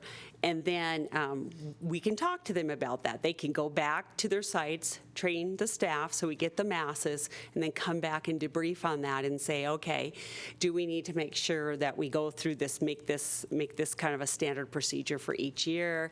Is this something now that we do a quick reminder in a staff meeting while I take it over with new hires each year, so we've got the new hires on board each time we go through that. So we'll talk it through with the principals. And it may be that we do it a certain way for a while, for the next 2 years, really hit it hard this way so that if you didn't remember it from the first presentation, you remember it the second, until people really get used to the expectation. Good. Any additional comments? All right, thank you. Thank you. Okay, moving on to item 14, discussion and possible action to provide an equivalent pay for performance type bonus payment of $100 to all CCSD staff who are not included in the May 10, 2016 resolution associated with AB 483. This is for possible action, and we have Superintendent Stokes. Thank you, Mr. President, members of the board. Several months ago, you'll recall, we put in place the resolution that's in your board packet having to do with a performance pay that was asked by the legislature for all school districts to do.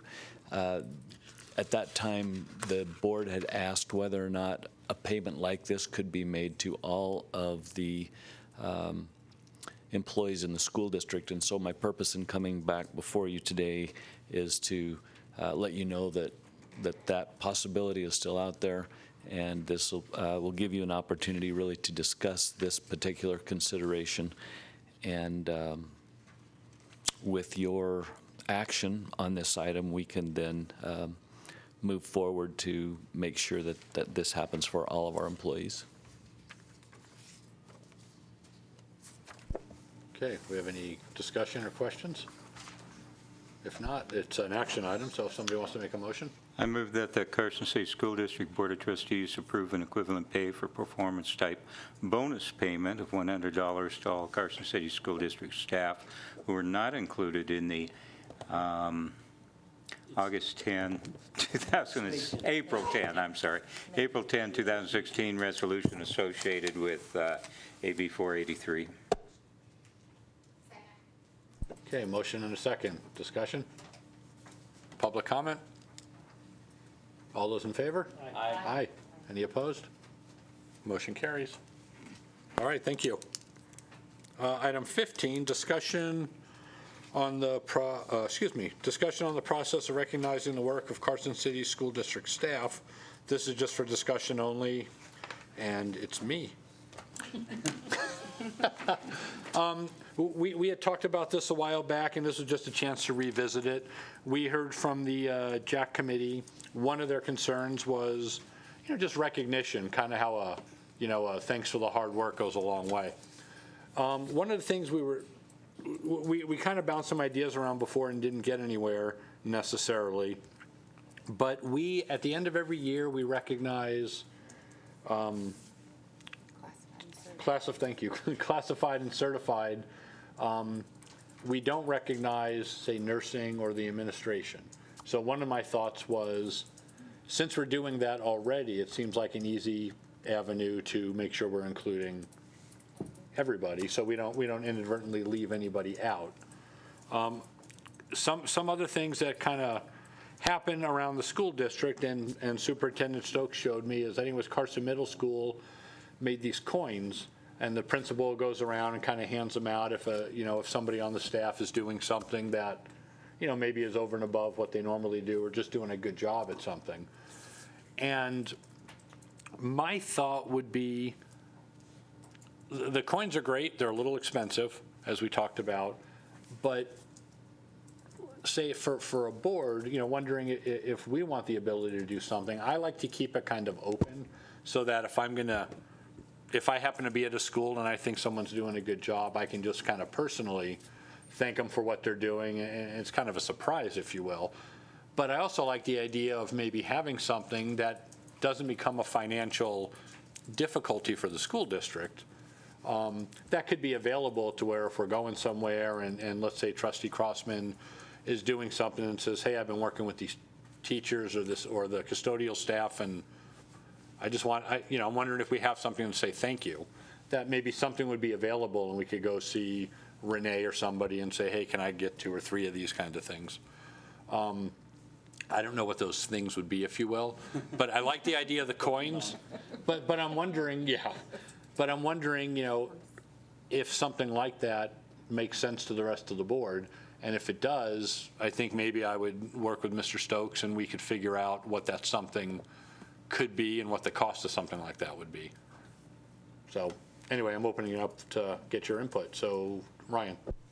I like that idea. I went back and reviewed the film from our last meeting. Watch tape? Yeah, and came up with a conflagration of ideas.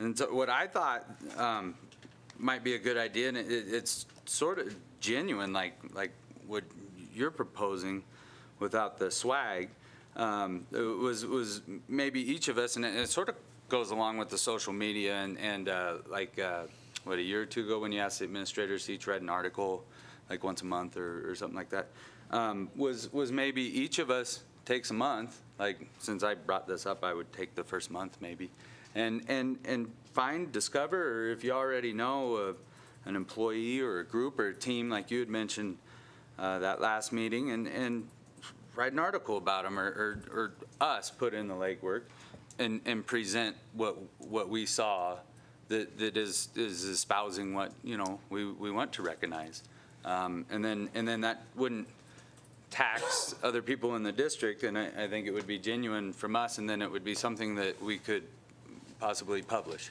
or put out there as a recognition. So you're kind of thinking like a trustee's corner kind of little something, Yeah. Exactly. Yeah. I'm just thinking that ties in with our board reports. That we could do that rather than just list the activities at the school site. You could give a report of what someone at that school is doing. Well, in the short period that I've been here, I want to say I think the staff and the board do a really good job of recognizing excellence when it's promoted and when we're made aware of it. The thing that keeps gnawing at me is that the public doesn't seem as supportive of their educators as they used to be. And I know people come to these meetings, and I know there are a myriad of people out there at home watching the cable edition. But it just appears to me that there could be a more widespread public recognition. For instance, there was a Nevada athletics dinner at the governor's mansion. How come there's not a Nevada educators dinner at the governor's mansion? You know, if we could just feed the press more information, if we could say, we had a meeting and we recognized these people for this and they were wonderful, and maybe send pictures, that would help to bring the community in and to garner more support. I mean, we already have public partners in the vision statement. They could help us with this as well. No, I think that's a good point.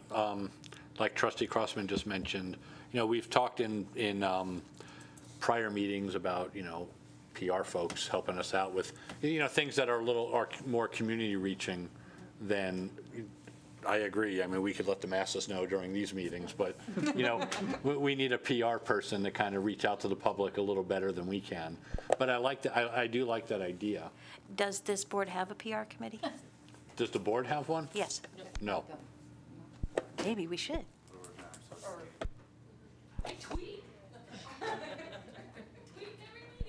You know, it's interesting because it's a real cultural change that we've seen in the last few years, and it's what you addressed. But, you know, in comparison, we have a lot of information out there in the paper, on Carson Now, in the media, much more than we did 4 years ago even. There's a lot of teachers mentioned, there's a lot of programs mentioned. One of the keys, when unfortunately, is not the amount of information you put out there or having dinners or stuff, but it's the, you know, what's the reception, you know, the person, is anybody listening? Is anybody paying attention? Is anyone willing to listen? And that's really the challenge here, as opposed, you know, you know, I'm not saying we can't always put more out or different out or whatever, but there's a lot out there, and it's all positive. I mean, it's pretty interesting what we're having written up. So, you know, this is a little deeper challenge than just, you know, putting information out. It's a real culture. You know, it's a real cultural issue. And if just putting more information out there was going to be a specific answer, I mean, that's pretty easy to do. I think it goes squarely back to what we were just discussing, the social media thing. You know, I might be the youngest subscriber to the Nevada Appeal. I still get it. I like it, but I like to read things on paper still. And stuff, and I sit squarely on this generational gap. I think maybe that isn't necessarily our best avenue, though. So I think you're right. It probably isn't even the volume, meaning amount, not tone, but maybe not. Maybe we just need to get more in with the times and the little quick hitter stuff on Facebook or, you know, whatever. I guess nobody looks at that apparently anymore except me either, but, you know, but our avenues. Well, I think to your point, oh, sorry, can I just real quick? And in touching base with that, because I think it's an interesting idea, one of the, you know, as I look at it, when we look at the different students and administrators and students that we honor just at every board meeting while school's in, when we look at what's going on out there and the things that are written by the schools, by the principals and all, I mean, the material's already there. We don't need to invent, I guess my opinion is we don't need to invent any. I think Ryan's point is maybe there's better channels to use that can create more reception. And I guess I'd rather see, attention given to that or exploration given to that rather than trying to invent something to write about. Because we got plenty, there's plenty already there. Yeah, no, I agree, and I like the social media approach. I think that works. But anyway, I just wanted to kind of bring that up again. I think, I guess to just wrap it up, I think it's a combination of things. I think the social media is the way to go. As we do that, we can have kind of a, I don't want to call it a blog really, because I certainly don't want to write 6-7 paragraphs about something, but I just want to give a quick shout out to, hey, thank you, Mr. or Mrs. So-and-so, or this group, I attended this and well done, that kind of thing. And then if it really depends on the person too. Somebody who might be at the latter portion of their career might like something that they can hold on to. A younger person might like a little tweet, that kind of thing. So I think it just depends on the person. But I think I would just want us to be open to, finding ways to, to reach out to all staff, for jobs well done. Yeah, maybe whoever, when you guys get the district office set up, I guess, or ready to venture into there, maybe we just need to take the onus on us. So, obviously, I think some of this will probably happen naturally since we're already going down that road. But then like you said, maybe when we do recognize something ourselves, let's forward it over to them, and then it can go out through that medium, and maybe we just sit and try to focus on that and see where that takes us and reassess later. Yeah. And maybe you follow up with a personal note, just for people who like paper. Okay.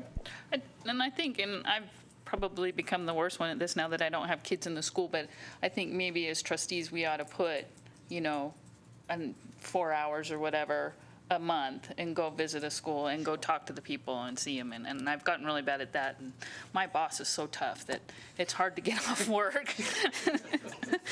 But I'll try. Maybe if I made it public now, he'll let me off more. But I'm just saying, I think that's one of the things as trustees that I've gotten worse at. And maybe if I put the challenge out there, I'll follow it myself. That we have our schools that we have first, and then we should go and see the schools. Because like I said, I haven't been at anything more than Mark Twain probably in the last 2 years, and Pioneer. So maybe just as trustees, we take that on too, because I think it means a lot when you see us and they can talk to us personally and they can tell us outside of a formal thing if they have something they want to discuss, or we can go up and tell them they're doing a good job. And it means a lot to me when I'm in a job and somebody tells me I do a good job. So maybe we don't have to do this whole program of coins and cost. The cost thing bothers me a little bit because we're working with public funds. So if we're going to do anything, I'd like to see if we can't get somebody to sponsor it or have the Educational Foundation do it or something. I don't really like it coming out of our budget just because it just doesn't seem right. Because it's the public's money.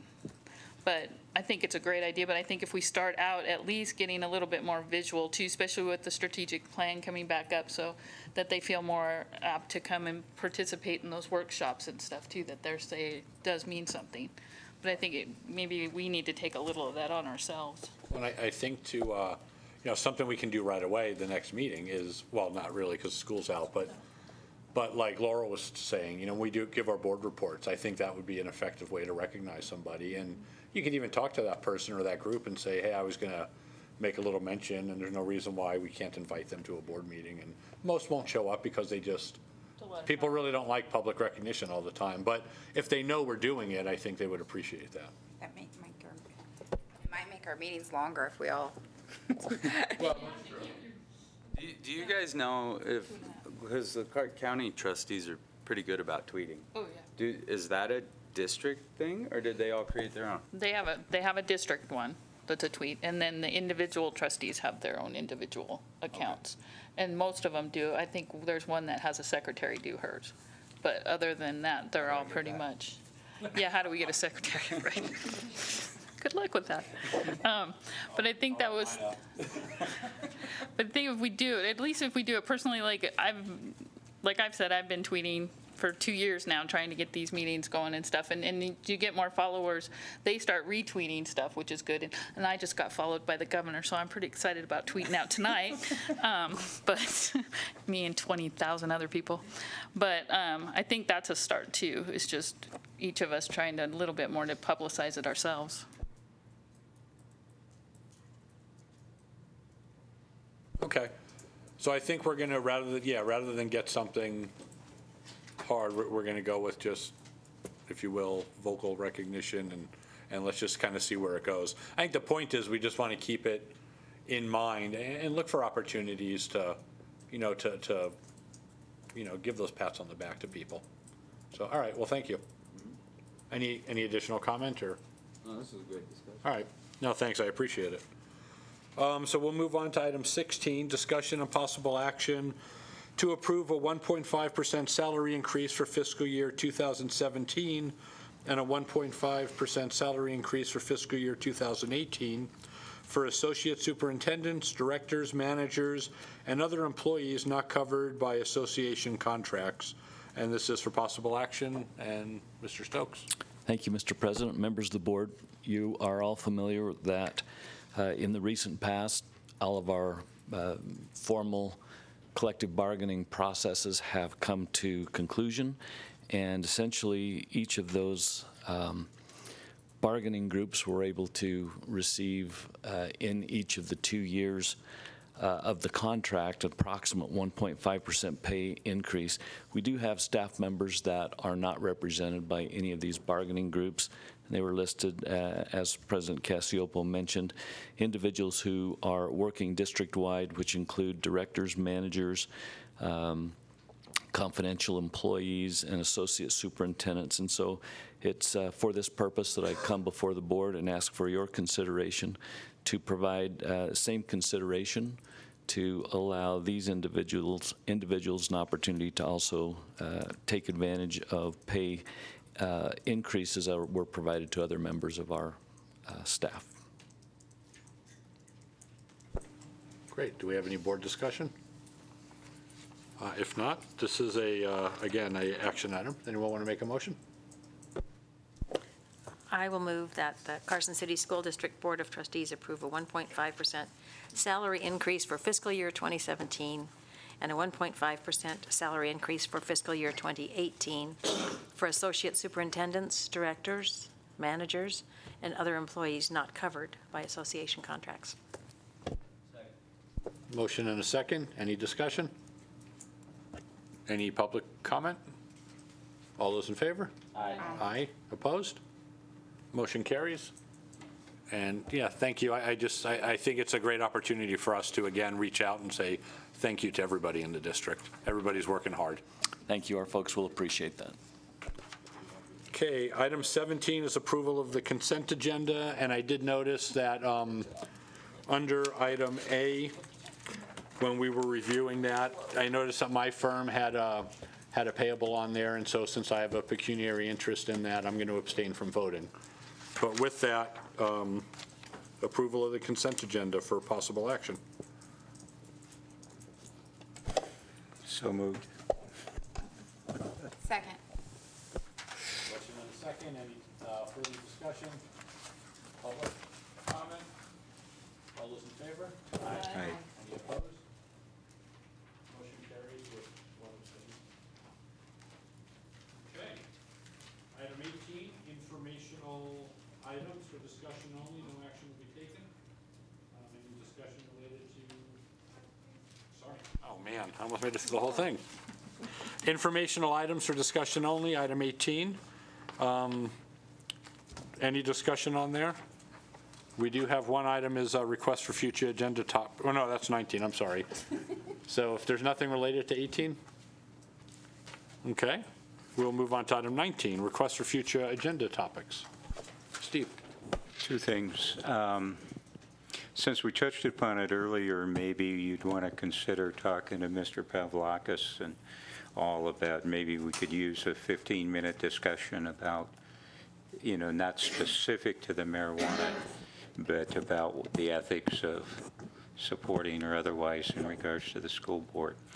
The second item is that I would suggest, since we have now, I believe, completed all our contractual agreements with our staff, it's probably time to, as we agreed to earlier in the year, get back and reconsider whatever our agreement is with the superintendent and what we might want to do with changes to that. So I'll let you look at the future agenda for those things, if you would. Okay, thank you.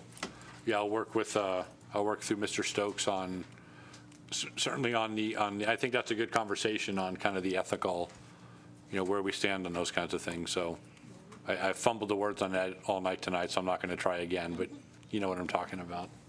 Especially since NASB asked us to do a lot of okaying of resolutions, so that'd be helpful. handy to know where we stand with that, because it does seem a little hypocritical either way, but it would be good. I would like to have that discussion. Yeah. And then the other thing we talked about, are we going to have a meeting at the end of July? Okay. So yeah, I guess that's it. I will be here. We are going to have, I think, the meeting scheduled for July 26th. Friday for the races. We're going to try to keep it, as short and concise as we can, but I guess for people listening, for the masses listening, we don't always have a second meeting in July, but there are some contractual things and whatnot that if we let slide till August, we can't get them in place in time for Dr. Delphin and staff to, to do what they need to do before the school year starts. So with that, we are going to have a meeting. Okay, that's fine. I just don't want the August meeting for 3 hours. Yeah. Okay. Any additional future agenda topics? Seeing none, we'll go to item 20. Oh, sorry, Mr. Stokes. If I could just ask for a point of clarification, also during Mr. Hickey's presentation, there was thought raised about having a more balanced presentation on the marijuana topic. That may come after we have board council talk about the possibilities and the expectations for boards, but I just wanted to know if that's what you were thinking, if I interpreted that correctly.